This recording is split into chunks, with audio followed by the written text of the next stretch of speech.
నమస్తే, నేను ప్రశాంత్.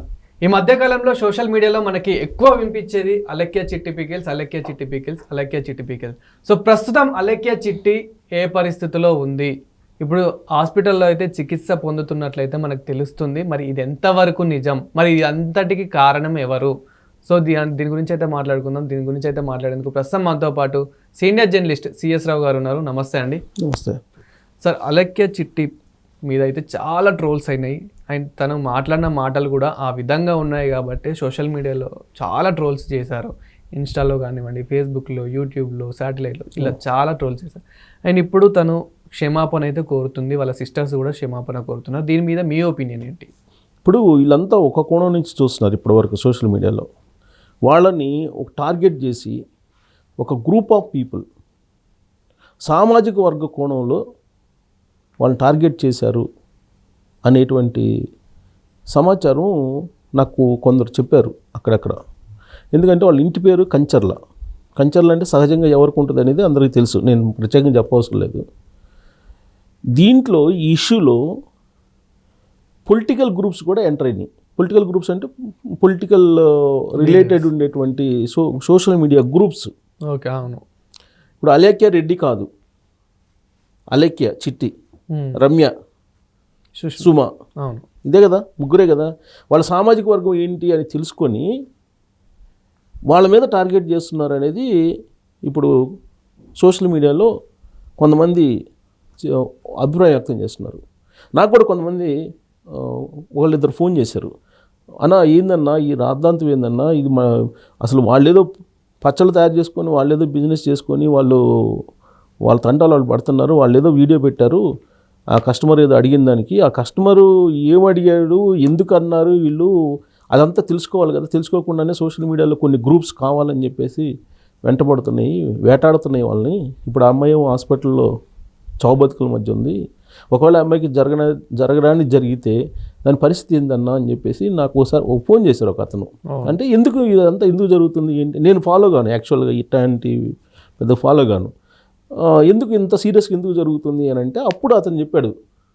అతను ఏమన్నాడంటే, ఇవాళ మార్నింగ్ అన్నా సోషల్ గ్రూప్స్లో ఈ సామాజిక వర్గాల వారుగా విడిపోయినాయి అన్న, అదే అలెక్య రెడ్డి అని ఉన్నట్టయితే ఈ పాటికి ఇది జరిగి ఉండేది కదా కన్నా. ఇంత కంచర్ల వాళ్ళ ఇంటి పేరు, దాంతో వీళ్ళు ఒక సామాజిక వర్గం వాళ్ళని వెంటాడుతుంది. ఏ స్థాయిలో వెంటాడుతుందంటే వాళ్ళు పచ్చళ్ళు తిని చచ్చిపోయారని చెప్పేసి ప్రచారం చేస్తున్నారు. వాళ్ళు పచ్చళ్ళు తిని చచ్చిపోయారని కొంతమంది, లేదంటే వాళ్ళు పచ్చళ్ళు తిని అవయవాలు పనిచేయట్లేదని కొంతమంది, ఇలా రకరకాలు పెడుతున్నారన్న. చాలా ఎత్తున వీళ్ళని టార్గెట్ చేస్తున్నారు వాళ్ళు సారీ చెప్పారు ఇప్పటికే చాలా సందర్భాల్లో, చాలా వీడియోస్ పెట్టారు సారీ చెప్పి కూడా. అయినా ఎందుకు కుదరట్లేదంటే ఇదంతా కూడా తెర వెనుక పొలిటికల్ నడుస్తుందన్న, పొలిటికల్ గ్రూప్స్ సామాజిక వర్గం పరంగా నడుస్తున్నాయి అని చెప్పారు. ఎందుకంటే మనం 2024 ఎన్నికలకు ముందు చూస్తే విచిత్రమైన పరిణామం తెలుగు రాష్ట్రాల్లో ఉంది. ఇప్పుడు సపోజ్ బీఆర్ఎస్ పార్టీని విమర్శిస్తే వీడు ఆంధ్రోడు అంతే, డిసైడ్. ఇంకా వాడి విచక్షణ అనేది అతనికి ఉందా లేదా ఇవన్నీ ఏం కాదు. ఇతను బీఆర్ఎస్ పార్టీ గురించి మాట్లాడాడు, లేదా కేసీఆర్ గురించి విమర్శించాడు, ఆయన పాలన గురించి అంటే వీడు ఆంధ్రోడు అంతే, కథం. జగన్మోహన్ రెడ్డి గారి పరిపాలన గురించి మాట్లాడితే వీడు కమ్మోడు, డిసైడ్. ఇక తెలుగుదేశం కమ్మోడు, వీడు పచ్చ బ్యాచ్. ఇది అదే చంద్రబాబు నాయుడు గారిని విమర్శించారనుకో, వీడు జగన్ బ్యాచ్, వీడు సైకో బ్యాచ్, ఇలా ముద్రేస్తారు. నరేంద్ర మోడీ గారి గురించి మాట్లాడామనుకో, వీడు పాకిస్తాన్ మద్దతు ఇచ్చేవాడు వీడు అనేటువంటి యాంగిల్లో డిసైడ్ చేస్తున్నారు సోషల్ మీడియాలో. అంటే పొలిటీషియన్స్ ఈ పొలిటికల్ ఇన్వాల్వ్ కావాల్సిన అవసరం ఏముంది? అంటే పొలిటికల్ పార్టీస్కి సంబంధం లేదు. పొలిటికల్ పార్టీస్కి సంబంధం ఉందని చెప్పేసి నేనైతే అనుకోవట్లా డైరెక్ట్గా. పొలిటికల్ పార్టీస్కి రిలేటెడ్ సోషల్ మీడియా గ్రూప్స్ ఉన్నాయి.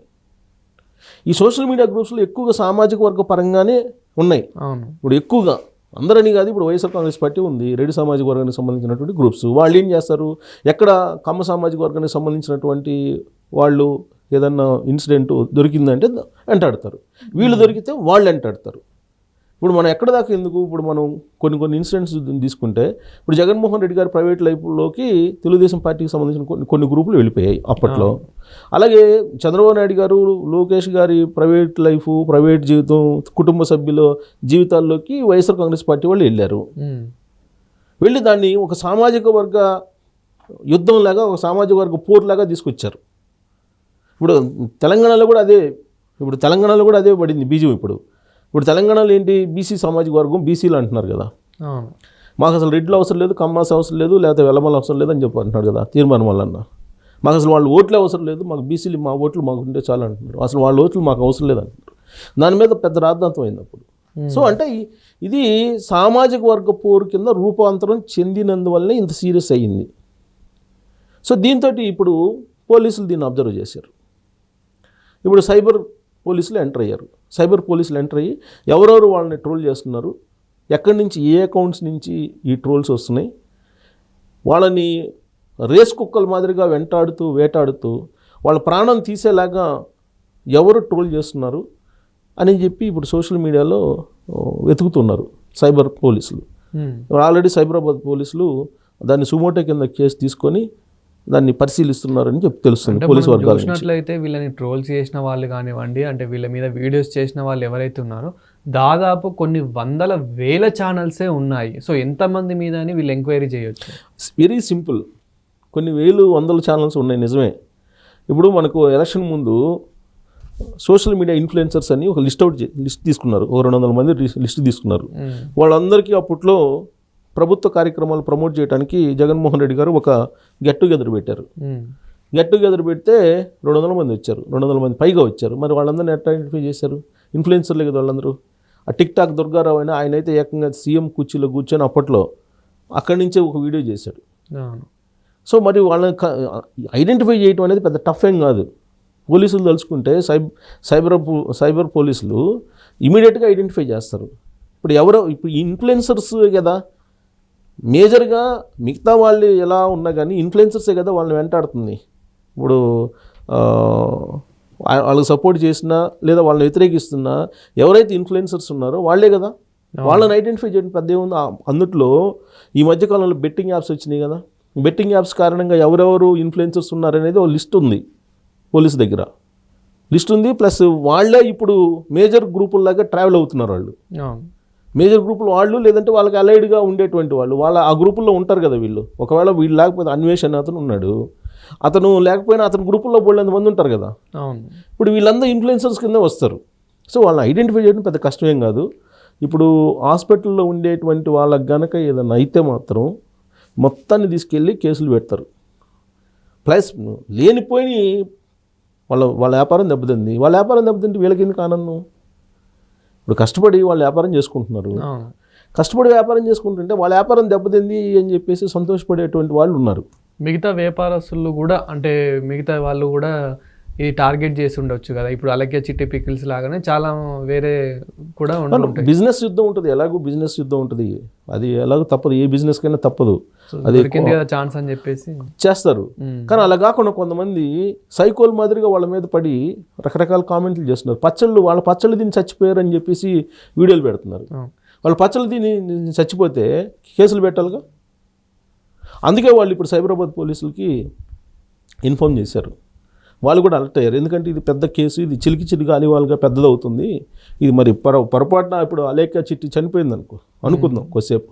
దురదృష్టం అదే కాకూడదు, అలా కాకూడదు అనుకుందాం. ఏదైనా జరిగింది అనుకుందాం. అప్పుడు ఎవరు బాధ్యులు? పోలీసులు కూడా అప్పుడు కోర్టు ప్రశ్నిస్తుంది కదా. ఇప్పుడు మీరు ఇంత జరుగుతుంటే 10 రోజుల నుంచి మీరు ఎందుకు పట్టించుకోలేదని చెప్పి పోలీసులు కూడా క్వశ్చన్ చేస్తుంది కదా కోర్టులు. అందుకనే ఇప్పుడు వాళ్ళు కాన్సన్ట్రేషన్ చేశారు సైబర్ పోలీసులు. ఇప్పుడు వీళ్ళందరి మీద కన్నేశారు. వీళ్ళ మీద అందరి మీద లీగల్ యాక్షను, క్రిమినల్ యాక్షన్ కూడా తీసుకునేటువంటి అవకాశం ఉందని చెప్పి పోలీసు వర్గాల నుంచి వినిపిస్తుంది. లేదంటే ఇప్పుడు ఆల్రెడీ లేటెస్ట్ వీడియోలు పెట్టారు కదా, వాళ్ళకి క్షమాపణ చెప్తూ. ఇప్పుడు వాళ్ళే పోయి పోలీసులకు కూడా ఒక వీడియో పంపించారని చెప్పి అంటున్నారు. సో క్షమాపణ చెప్పి ఇలా జరిగింది, రక్షణ కల్పించండి మాకు అని చెప్పి. మరి పోలీసులు యాక్షన్ తీసుకోక తప్పదు కదా, తీసుకునేట్టు. అయితే ఇక్కడ నేను ప్రత్యేకంగా చెప్పదలుచుకుంది ఏంటంటే వాళ్ళని సామాజిక వర్గ కోణం నుంచి వెంటాడుతున్నారు. ఇతర సామాజిక వర్గం అన్ని సామాజిక వర్గాలు కాదు కానీ బలమైనటువంటి సామాజిక వర్గాల మధ్య జరిగేటువంటి ఒక యుద్ధంలాగే తయారైంది. ఇప్పుడు దీన్ని కులకోణం నుంచి తీసుకెళ్తున్నారు, మళ్ళీ రేపు రాబోయే రోజుల్లో మత కోణం నుంచి కూడా ఇది టర్న్ అయినా ఆశ్చర్యపోసలా. అందుకే పోలీసులు అలర్ట్ అయ్యారు. ఇప్పుడు ఎటు నుంచి ఎటు వెళ్తుంది ఇది? ఫస్ట్ అదేదో మామూలు చిన్న ఇష్యూ లాగా మొదలయ్యి ఇప్పుడు ఏ స్థాయికి వెళ్ళిపోయింది అది? ఇప్పుడు సామాజిక కోణంలో నుంచి టచ్ అయింది, రేపు మళ్ళీ మత కోణంలో నుంచి టచ్ అవుతుంది. అప్పుడు ఇప్పుడు ఈ ట్రోల్స్ చేసే వాళ్ళంతా మరి ఇతర మతాల వాళ్ళు అయి ఉండొచ్చుగా. ఇప్పుడు వీళ్ళు హిందూ మతం కాబట్టి ఇతర మతాల వాళ్ళు టార్గెట్ చేస్తున్నారు అనుకోవచ్చుగా. ఇప్పుడు ఆల్రెడీ మనం మతాలకు సంబంధించిన ఇష్యూస్ని చూస్తున్నాం కదా, పాస్టర్ ప్రవీణ్ ఇది జరిగిన తర్వాత. మరి వీళ్ళు హిందువులకు సంబంధించింది ఇష్యూ, వాళ్ళ అమ్మాయిలు హిందువులు, మరి ఇతర మతాల వాళ్ళు ఈ ట్రోల్స్ చేసేటువంటి వాళ్ళల్లో ఉండొచ్చుగా. ఆ దిశగా కూడా పోలీసులు ఇప్పుడు ఐడెంటిఫై చేస్తున్నారు. సో కులం, మతం, ప్రాంతం ఇవన్నీ కలిసి వాళ్ళు వెంటాడుతున్నట్టు ఇప్పుడు పోలీసులు అనుమానిస్తున్నారు, ఆ దిశగా ఆలోచిస్తున్నారు వాళ్ళు. మరి ఆ ప్రాంతం కూడా మళ్ళా నేను ఇందాక చెప్పాను కదా, నరేంద్ర మోడీ గారిని విమర్శిస్తేనేమో వీడు దేశద్రోహి, భారత వ్యతిరేకి. కేసీఆర్ గారిని విమర్శిస్తేనేమో ఆంధ్ర ద్రోహి, ఆంధ్ర వాడు, తెలంగాణ ద్రోహి, ఆంధ్ర వాడు. చంద్రబాబు నాయుడు గారిని విమర్శిస్తేనేమో వీడు రెడ్డి, లేదంటే జగన్మోహన్ రెడ్డి మనిషి, లేదా జగన్ విమర్శిస్తే వీడు కమ్మోడు. ఇలా ఒక సాలిడ్గా ఒక అభిప్రాయాన్ని వేసేస్తున్నారు సమాజం మీద. అది కరెక్ట్ కాదు. ఒక రెడ్డి అయినంత మాత్రాన అతనికి భావాలు ఉండవా? లేదా ఒక అమ్మాయినంత మాత్రాన అతనికి భావాలు ఉండవా? ఉంటాయి కదా. అలాగే ఒక భారతీయుడు అయినంత మాత్రాన ఆయన భావాలు ఉండవా? ఇతర భావాలు ఉండవా? తెలంగాణ అయినంత మాత్రాన భావాలు ఉండవా? కేసీఆర్కి ఒక్కడికైనా భావాలు ఉండదు, ఇంకెవరికి ఉండవా? లేదా చంద్రబాబు నాయుడు గారికి ఒక్కరికైనా భావాలు ఉండదు, ఇంకెవరికి ఉండవా? జగన్మోహన్ రెడ్డి గారికి ఒక్కరికైనా ఉండేది భావాలు ఉండవా? మోడీకి ఒక్కరికైనా ఉండేది. ప్రతి ఒక్కరికి పౌర స్వేచ్ఛ ఉంది, అలాగే వాక్ స్వాతంత్ర్యం ఉంది, ఎవరి ఆలోచనలు వాళ్ళకు ఉంటాయి. అలా కాకుండా సాలిడ్గా ఇలాంటి ఆలోచనలు వేసి ఇలాంటి వాళ్ళని టార్గెట్ చేస్తున్నారు. అలేఖ్య చిట్టి ఇలాంటి వాళ్ళని సామాజిక కోణంలో, ప్రాంతాల కోణంలో, మతాల కోణంలో చూసి ఈ విధమైనటువంటి టార్గెట్ చేస్తున్నారు అనేది ఈ ఇన్సిడెంట్లో ఇప్పుడు వస్తున్నటువంటి కొత్త కోణం. దీని మీద పోలీసులు ఇప్పుడు సీరియస్గా ఆలోచిస్తున్నారు. బహుశా ఎలాంటి చర్యలు తీసుకుంటారని మనం చూడాలి. Thank you sir. Thank you.